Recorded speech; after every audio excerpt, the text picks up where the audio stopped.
So let me just very briefly go through the 6 items that I mentioned. I was traveling to Taif. I don't know how many, I mean, I'm sure some of you have been to Taif. For the young people in the audience, I never thought I'd see monkeys, but I saw monkeys in Taif. But other than that, talking to people that came out of the mosque on a Friday, I went and talked to people about King Abdullah in Taif.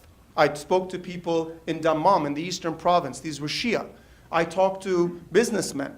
And without exception, they all said that the King's National Dialogue Forum has been a godsend.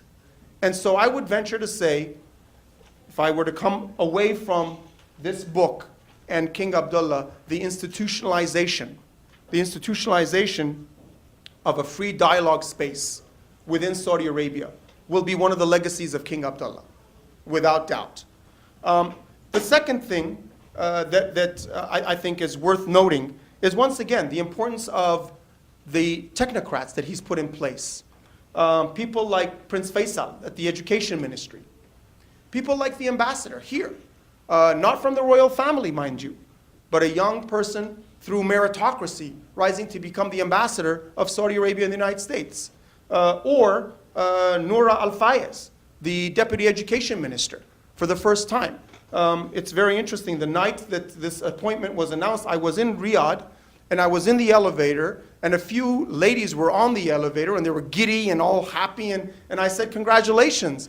And they said, no, it's not, don't congratulate us, congratulate King Abdullah, because without him, this would not have been possible. So I venture to say that the women of Saudi Arabia are certainly very blessed to have King Abdullah as their leader. The third area, foreign policy.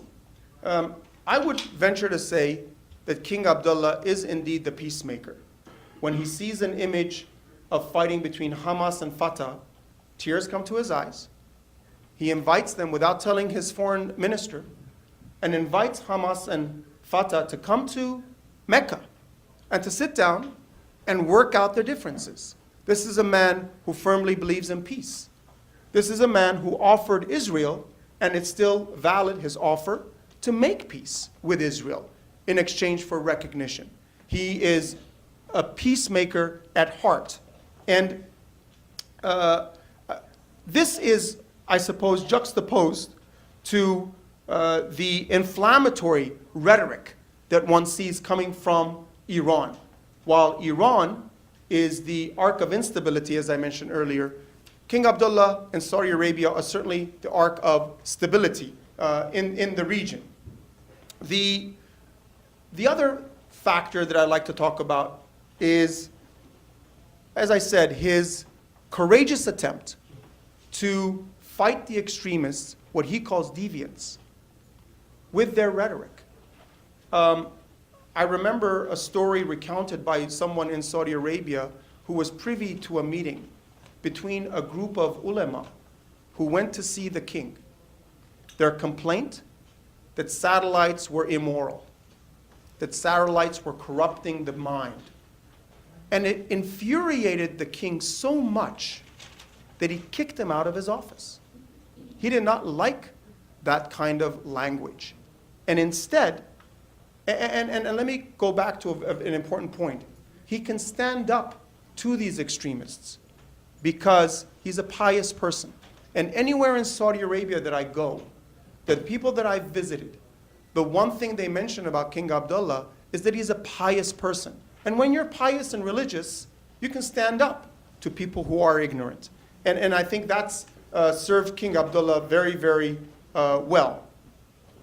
The fifth factor, and then the sixth, but the fifth factor is, once again, the enormous transparency that has been brought to the table since King Abdullah on economic reform. I was in Jeddah one night speaking with 15 businessmen some time ago. They were talking about reverse mergers. They were talking about taking private companies public, public companies private. And I said, whoa, and investing, incidentally, millions and millions of dollars. And I asked them, I said, what gives? What's happened? And without exception, they said, we're confident Because behind us stands King Abdullah. He has brought a level of transparency and reform to the Saudi financial sector, financial markets, that gives confidence to the private sector. And that's what's really driving the private sector in Saudi Arabia.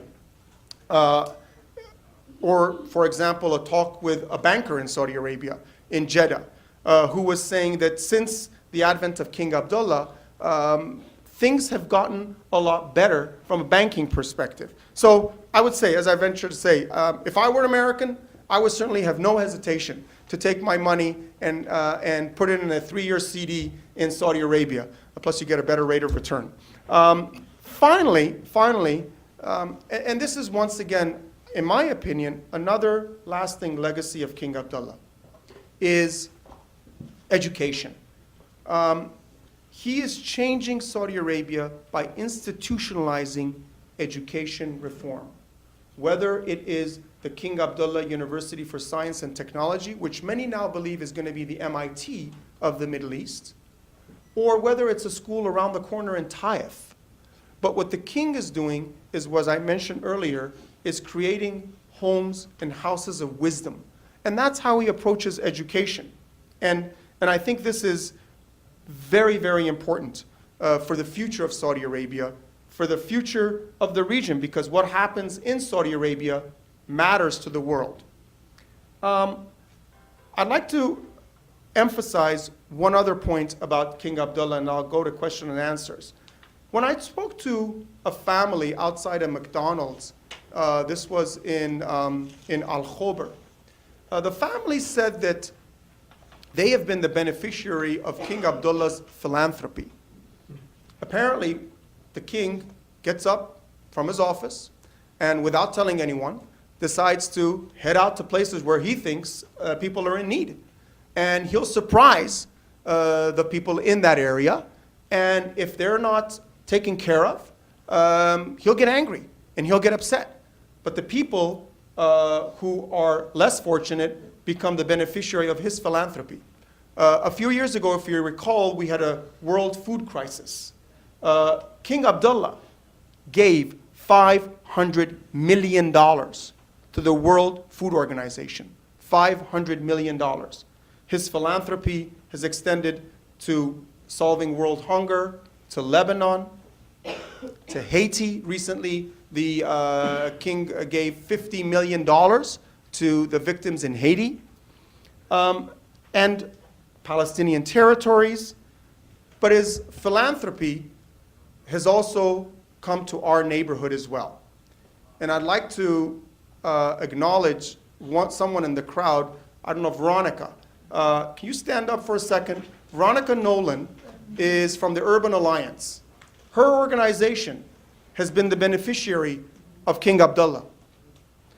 Veronica is the mother to, and I say this euphemistically, but she is the head of Urban Alliance, which takes care of underprivileged children in Baltimore and Washington. King Abdullah reached out to Veronica. And today, thanks to the king, there are children in the Baltimore-Washington area who are the beneficiaries of his philanthropy. So whether it's, thank you very much, so whether it's Haiti, Lebanon, or right here in Baltimore-Washington area, this is a man who feels for the people, feels their pain. And yes, there are many, many issues that remain to be solved in Saudi Arabia. No one doubts that what the king is doing is a Herculean task. There are still issues that remain to be solved. But there is no doubt in my mind that if the President of the United States reaches out to King Abdullah and says, I want to be your partner, the king will shake his hand in all honesty, and they can sit down and solve, I'm not saying all the problems, but there are certain problems that with partnership with King Abdullah can be resolved. And that's why the title of the book, King Abdullah, A Leader of Consequence. I'll leave it for your questions and answers, and I thank you very much for coming today. Appreciate it.